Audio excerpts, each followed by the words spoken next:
What is going on, everybody? Welcome back to the channel. Aftersound here, bringing you Splinterlands content every single day. We also stream right here on this channel every Tuesday, Thursday, and Sunday morning, so come by and say hello. All right, guys. Well, we have some good news on this fine Monday here, the second Monday of April 10th, and that is that Bitcoin just crossed 29K. But that's not what the point of this video is, although I will circle back to this in a moment. What I want to talk about is SPS. And before everybody starts to get all bullish, this is not financial advice, but I do want to present some cases as to why I think SPS may have actually bottomed out already. Now, we did get as low as like 2.5, maybe even down to 2.4 cents on certain markets, but we've been kind of closer to that 3-cent range for a little while. And so the reason that I am calling this out now is actually nothing to do with SPS directly, but with this other token here, DEC. Now, DEC is getting much, much closer to peg with the launch of Land Phase 1.0. We're sitting at 940 Splintoshis. And if you remember, even a couple of months ago, towards the end of 2022, we were down. I mean, we were down in terms of peg. It was like a 40, maybe even 50% discount in certain markets. And, this thing has now gotten much, much closer to its intended peg value. So the launch of Land has pushed that. We've seen significant demand. We've seen significant burns that have happened. You can see here that we've burned about 1 billion DEC, and we know that there's going to be a lot of DEC required just for staking monsters on Land. It's not going to be quite 7.5 billion if all Land is utilized, because Rooney is probably going to come in and eat up some of that, or at least reduce the cost for some folks. But this is just with phase 1.5, right? We're going to need that DEC in the system, and we don't have enough as it stands. Plus, there's going to be guild stuff, new guild buildings that'll be coming into the mix, and who knows what other kind of burn mechanisms we could have for maybe something like tower defense, or the continued usage of the market where we have the market listing fee, or people burning DEC for energy.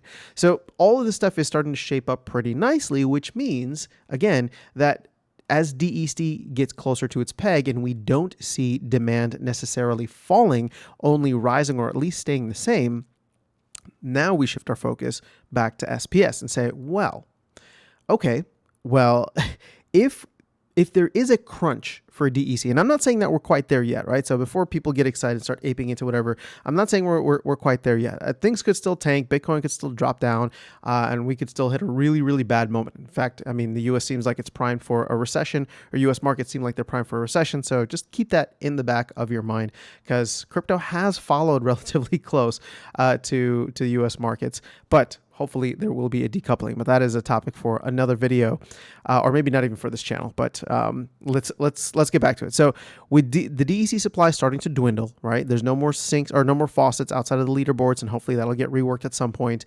The main thing with SPS is not that it's going to start rising, because in order for it to start rising, we would need true demand to come in. People would need to be buying SPS off the markets. Well, right now, SPS is still being given out like candy. And obviously, the candy is a lot smaller than it was during the airdrop, but we're still getting 1 million SPS tokens given out per day, whether that's in-game and automatically staked, or through the staking rewards or LPs, right, which come unstaked. So the main thing with this is, like, I look at myself, for example, and I'm sure many, many others in the ecosystem that are kind of like maybe playing gold and above, that have some assets, that have some SPS staked already, or maybe have some LPs, or own some land and are getting airdropped SPS, own node licenses and are getting SPS airdrop. I'm looking at it across that board, and I'm thinking to myself, okay, once DEC is back at peg, and I need DEC, I need to go buy it off the market. What am I going to do? If DEC actually is at peg or above peg, well, then I would need to start burning SPS. So I could go and buy SPS off the market. But for someone like myself that gets a decent amount of SPS given out in all various types of rewards, I actually don't need to go and buy SPS right away. And that is the main point, because I'm sure a lot of people are like that, right? A lot of people have SPS coming in one form or another. Even just playing the game, you're getting it staked. And if you're in the process of unstaking, well, then you're going to be able to take that SPS and burn it immediately. So the main point with this is that we may not have the buy pressure come in right away. But this is where, you know, the supply and demand kind of where supply and demand are still very much very much linked, right? When we burn tokens, it doesn't mean that we're going to go up in value. But if we're burning tokens because there is demand for DEC, so if we're burning the SPS token for that, it could mean that there is significantly less sell pressure on SPS, because as it is even now, right? If I wanted to go through and buy some and get some DEC, I'm not going to burn the SPS I have when DEC is not at or above peg, right? I will just go and take the SPS that I have and sell it. So therefore that creates that downward pressure on SPS. Now, the moment we get up to peg or close to peg, or obviously preferably above peg, then I'm no longer selling the SPS. I'm just burning it, right? Because I'm willing to part with that SPS one way or another.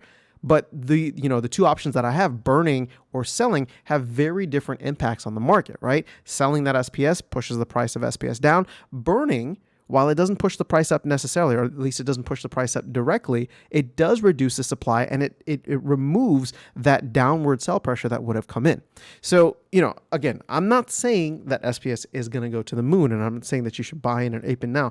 This is not financial advice, but it is interesting to think about that as we go along further this year and we get phase 1.5 for land out hopefully by the middle of the year, and then phase 2 sometime later this year with massive DEC sinks, with massive opportunity, and people hopefully coming into the game, and us needing more DEC in general. It'll be great to see less sell pressure on SPS overall. And so therefore, if there's less sell pressure, but there's still buy pressure on, or still demand for DEC and therefore SPS, then we'll probably start to see slow, incremental, steady building over time in a way that we've seen, we haven't really seen it yet because DEC hasn't quite been at or above peg, but I'll be curious to see how much we move up. Now, the reason that I feel like we've seen SPS jump up even just from 2.5 cents to 3 cents, which is where it was maybe a week or two ago. Keep in mind, like, we're talking like small, amounts here, going from 2.5 to 3 cents, but that's actually a 20% gain, right? That's a 20% gain since like the beginning of the year or whenever that low was. So a 20% gain is still kind of nice for just a couple of months. And obviously we're not as high as we were then. We're sitting at 2.8 cents now, but I do believe that was because of Ruse, and now we're starting to see, the amount of SPS staked is actually less than how much was staked when we had Ruse, right? There's 549 million, and I think we were at 550, maybe even maybe a little bit higher than 550. Although this did drop significantly afterwards. I think we're starting to stake more because we're getting more SPS every single day.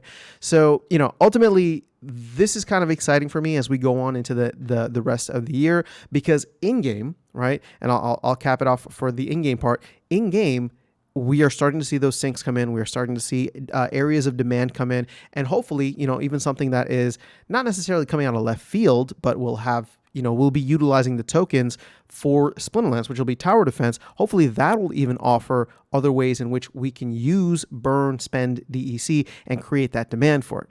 Now, we have micro down. Looking at macro, I told you we'd come back to Bitcoin. Bitcoin sitting at 29K. It's doing pretty well since the beginning of the year, and all of this like banking and financial system, all this stuff is just making people a little edgy.